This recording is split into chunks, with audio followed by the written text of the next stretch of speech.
আমি একটু যদি তথ্য দিয়ে এটা ধরে একটু পড়ে নেবো। আপনার কোথায় গেল রে সব কাগজ ফাগজ গুলিয়ে একাকার হয়ে যাচ্ছে। ও এখানে বলার কারণ হচ্ছে কি জানেন, মমতা ব্যানার্জির আমলে টিপু সুলতানের পরিবার আছে কোথায় জানেন? কলকাতার টালিগঞ্জ এরিয়াতে। ওখানে 12 বিঘা কবরস্থান সম্পত্তি নিয়ে 12 বিঘা, কত 12 বিঘা। ওখানে একটা কাটার দাম অন্তত 2 থেকে 4 কোটি টাকা। এক কাটা সম্পত্তির দাম 2 থেকে 4 কোটি টাকা। 12 বিঘা সম্পত্তি, কবরস্থান সব ধুলিসাৎ করে কবরের উপরে বাড়ি করে বসে আছে। এই বিল্ডিং করেছে এই মমতা ব্যানার্জির আমলে। আমরা যদি আইনকে প্রত্যাহার করতে পারি, ওই 12 বিঘাকে আমরা উদ্ধার করব না? আইনের মাধ্যমে গলায় আঙুল লুকাবো, ঢুকিয়ে সে ফিরাদ হাকিম হতে পারে, সে সিদ্দিকুল্লাহ চৌধুরী হতে পারে, সে জাভেদ খান হতে পারে, সে মমতা ব্যানার্জি হতে পারে, তার ভাইপো হতে পারে। আইনের মাধ্যমে সম্পত্তিগুলোকে বার করব। ভয় পাচ্ছে তো ওই জন্য দিল্লিতে যা। দিল্লি যাব না কালীঘাটে আন্দোলন করব, কেউ বলতে পারবে না। গণতান্ত্রিক রাষ্ট্র, মোদির আমরা প্রজা নয়, মোদি আমাদের রাজা নয়। মোদিজি আমাদেরকে দেশের প্রধানমন্ত্রী, তাকে 100 বার সম্মান দিতে হবে, সম্মান দেব। মমতা ব্যানার্জি আমাদের রাজ্যের মুখ্যমন্ত্রী, তাকে আমরা 100 বার সম্মান দিতে হলে দেব, তাতে কোনো আমার অসুবিধা নাই। কিন্তু মোদি মমতা যদি বলে, ডাইরেকশন দিয়ে দেয় কে কি খাবে, কে কি পড়বে, কে কোথায় আন্দোলন করবে, ও নওশাদ সিদ্দিকী মানবে না, যে ইচ্ছা মানো। কারণ আমার হাতে সংবিধান আছে, আমার সংবিধান আমাকে প্রোটেস্টের, প্রতিবাদের, আন্দোলনের পূর্ণ স্বাধীনতা দিয়েছে। সুতরাং সংবিধান আমাকে যে স্বাধীনতা দিয়েছে, কোনো মন্ত্রী আমার এই স্বাধীনতা কেড়ে নিতে পারবে না। তার জন্য আমার লড়াই চলবে। তাতে আমি বারবার বলি, আমি প্রত্যেকটা জায়গায় প্রোগ্রাম করছি, তো আটকাবে কোর্টে যাব, কোর্ট থেকে পারমিশন নিয়ে আসবো, নিয়ে এসে প্রোগ্রাম করবো। মারামারি হানাহানিতে কেউ যাবো না। যাক, যেটা বলছিলাম, তো কেন এখানে বলছে বুঝতে পেরেছেন? দিল্লি গিয়ে কবরস্থানের ওপরে, কলকাতাতে ওয়াকাফ সম্পত্তির ওপরে মদের দোকান। এ দেখুন 2019 সালে এটা পাবলিশড হয়েছিল।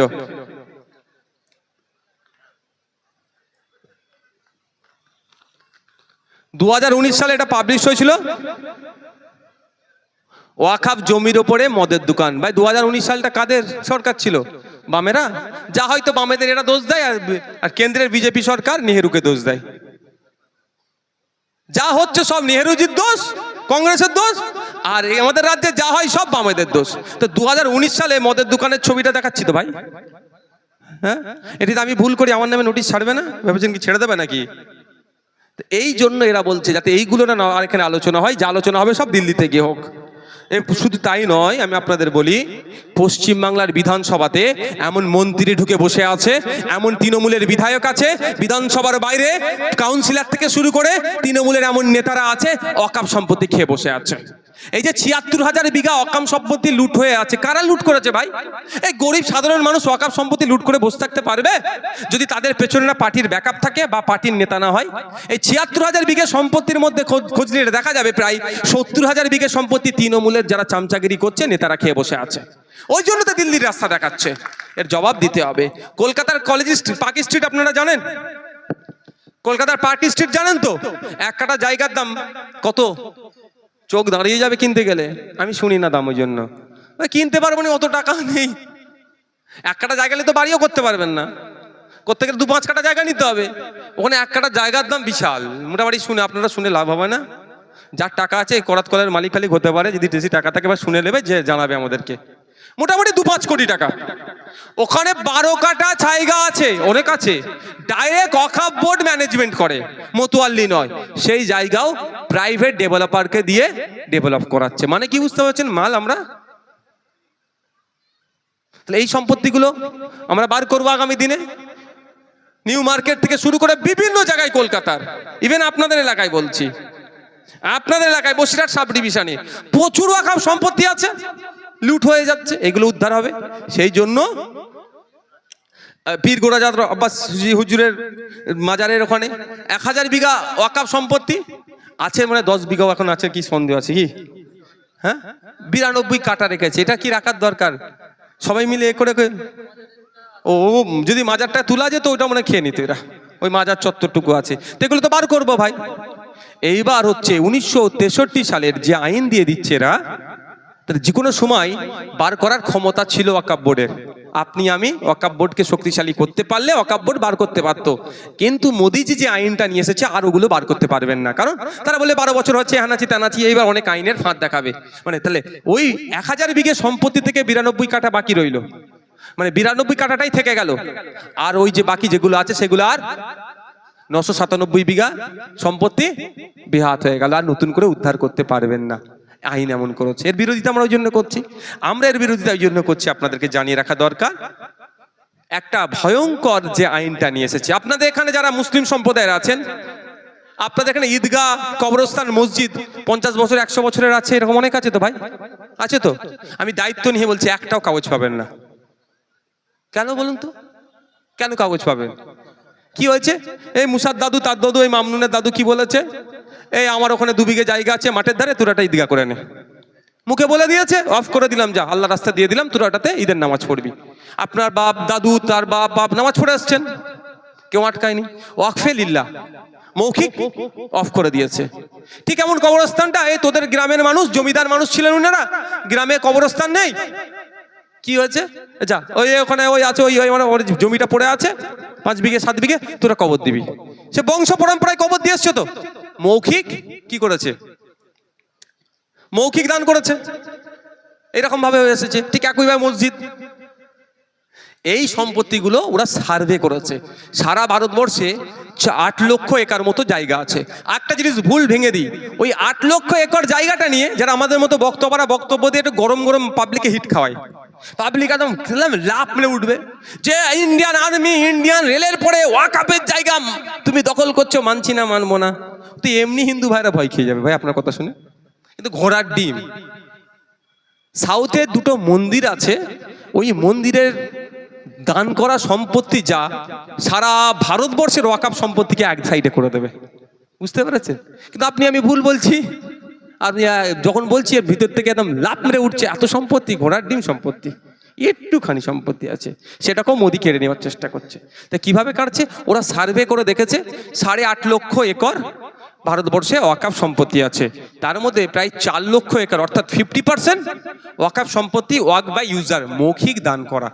আর এরা যে নিউজ পোর্টালটা দিয়েছে বলছে স্বচ্ছতার সাথে হবে, কিন্তু ওখানে কি বলছে, নিউজ পোর্টাল ওয়ামসি পোর্টাল বলে একটা পোর্টাল দিয়েছে, 6 মাসের মধ্যে ওখানে আপলোড করতে হবে।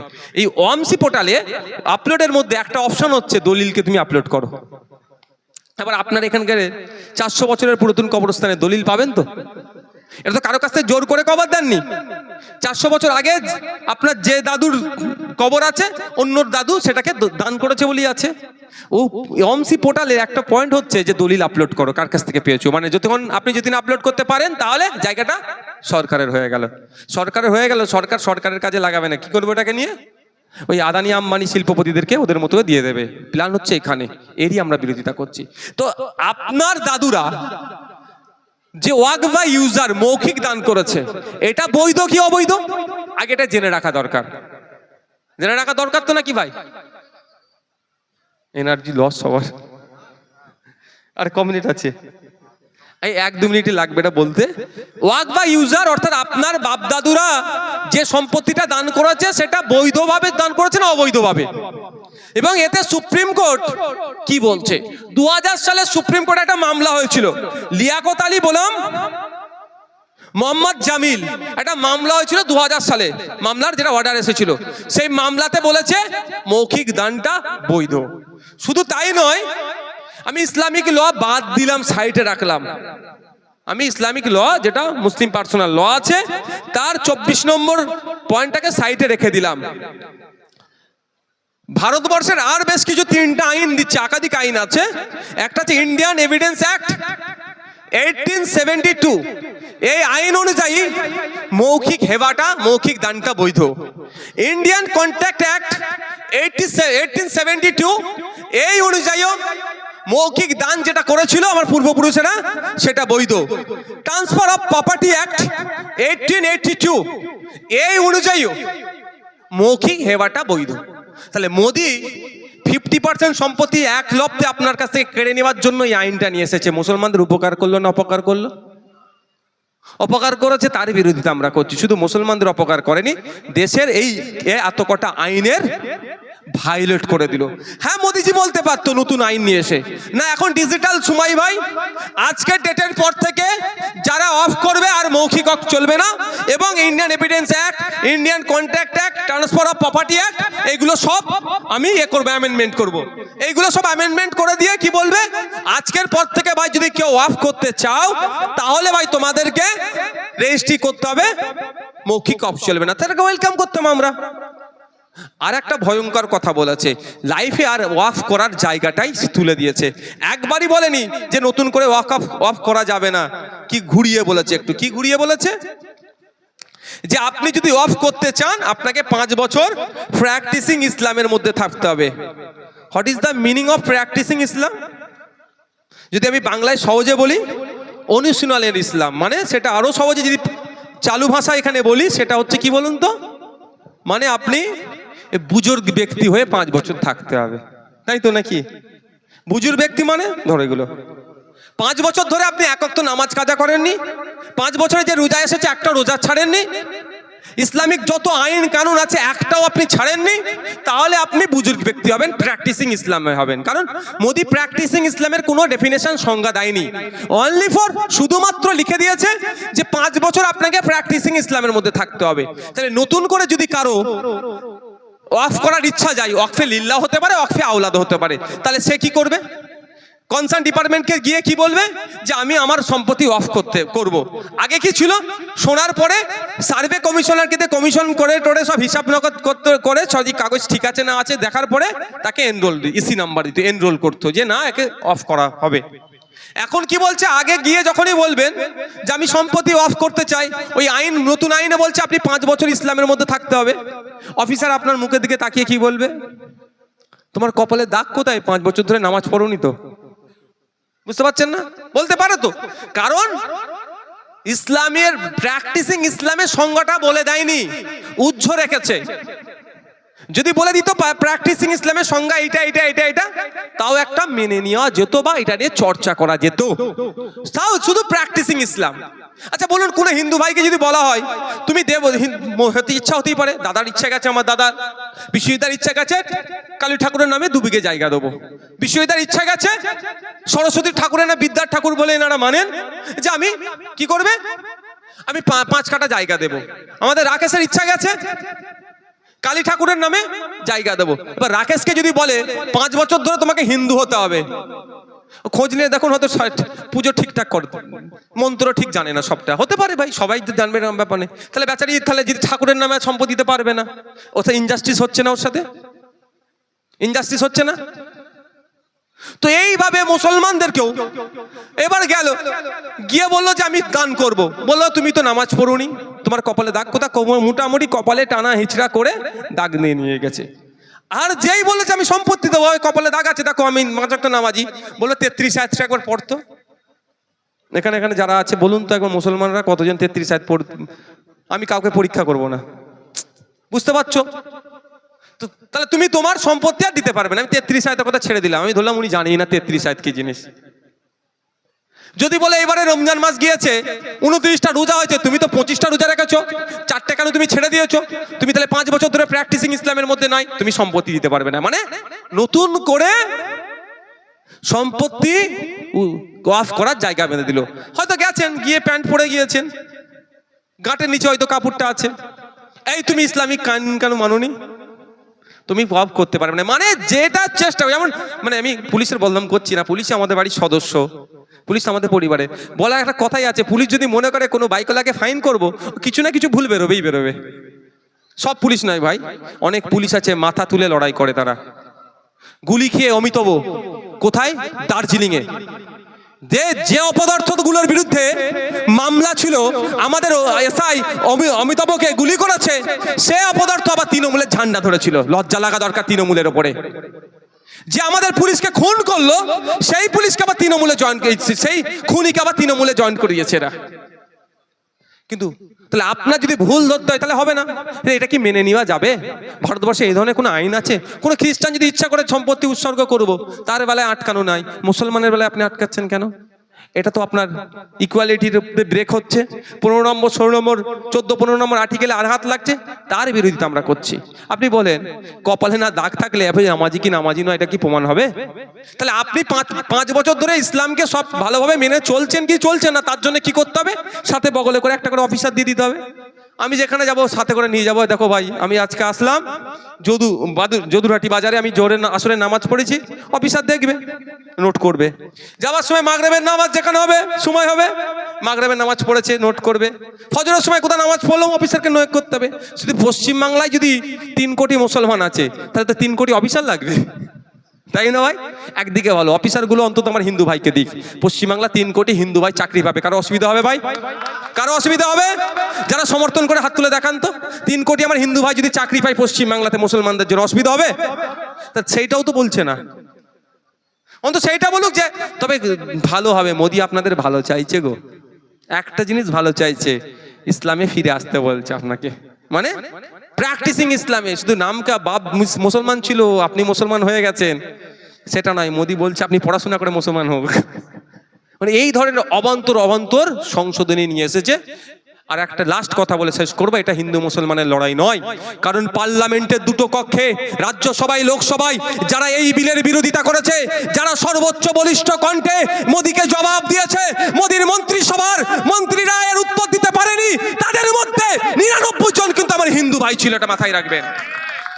গৌরব গগৈ থেকে শুরু করে বিভিন্ন দলের, আম আদমি পার্টি থেকে শুরু করে, পাঞ্জাবের এমপি থেকে শুরু করে, বিভিন্ন রাজ্য থেকে যে সমস্ত এমপি গিয়েছিলেন, আদিবাসী সমাজের এমপি থেকে শুরু করে, কেরলের থেকে, কর্ণাটকের থেকে যে সমস্ত এমপিরা মোদিকে প্রশ্ন করেছে, মোদির কাছে যুক্তি চেয়েছে, মোদিরা সেই যুক্তির কাছে হেরে গিয়েছে, তাদের মধ্যে 99 জন কিন্তু আমার হিন্দু ভাই আছে, এটা মাথায় রাখবেন। এটা হিন্দু মুসলমানের লড়াই নয়। আমি সুপ্রিম কোর্টে মামলা করেছি, দেখেছেন 6-7 জন আমার উকিল আছে, তার মধ্যে 4টিই তো আমার নন মুসলিম ভাই। শ্রদ্ধেয় বিকাশ রঞ্জন ভট্টাচার্য স্যার, কে মুসলমান নাকি? ওনাকে একবার গোমাংস খেতে দেখেছেন না আপনারা? উনি জীবনে কিন্তু গোমাংস খায়নি, ও একবারই খেয়েছিলেন। কারণটা কি বলুন তো? রাগে, যে একজন গোমাংস খাওয়ার জন্য তুমি তাকে পিটিয়ে মেরে দেবে, আমি গোমাংস খাবো, এটা মাথায় রাখবে। এই ধরনের লোক লড়াই করছে, এটা হিন্দু মুসলমানের লড়াই নয়, এটা সংবিধানকে বাঁচানোর লড়াই। তাই এই লড়াই আমাদেরকে চালিয়ে যেতে হবে, মাঠে ময়দানে লড়াই করতে হবে, আইনি লড়াই করতে হবে। যতই মমতা ব্যানার্জি, যতই অভিষেক ব্যানার্জি, যতই তৃণমূল কংগ্রেস আর দিল্লি যাওয়ার নিদান দিক না কেন, আমরা এই বাংলাতেই আন্দোলন করব, প্রয়োজনে দিল্লি যাব, কে আমাদেরকে রুখতে পারবে না। আর এই আপনাদেরকে কাছে লাস্ট কথা বলে আমি শেষ করব, ভাই অনুরোধ, যারা বিপদে আপনার পাশে দাঁড়ালো না, দিল্লি যাওয়ার নিদান দিল, 2026 সাল আসছে, অন্তত ভোট দেওয়ার সময় ওই বাটনে না আপনাদের হাত যায়। আমাদের পক্ষে নাও আসতে পারে, কোনো ব্যাপার নাই, বিজেপিকে তো দেবোই না, আইএসএফ কে নাও দেবেন, কোনো সমস্যা নেই, খামচিহ্ন আছে নাও দিতে পারেন, আমি জোর করব না, কিন্তু অনুরোধ এটাই, বিপদে যে আপনাকে দূরে ঠেলে দিল, যাকে আপনি সব থেকে বেশি ভরসা করেছিলেন, বিপদে যে আমার পাশে থাকবে, সেই বিপদে আপনাকে দিল্লি যাওয়ার নিদান দিচ্ছে। তাই 2026 সাল আসছে, ভোটের সময় ওই সিম্বলে না হাত পড়ে, এটা মাথায় রাখবেন ভাই। ভালো থাকবেন, সুস্থ থাকবেন। আজকের প্রোগ্রাম এখানেই সমাপ্ত হলো। ধন্যবাদ সকলকে, প্রশাসনের বন্ধুকে, মিডিয়ার বন্ধুকে, যারা এসেছেন প্রত্যেককে ধন্যবাদ জানাই। আপনারা যেরকম ধীর স্থির ভাবে এসেছেন, আস্তে আস্তে ধীর স্থির ভাবে এখান থেকে আপনারা বিদায় নেবেন।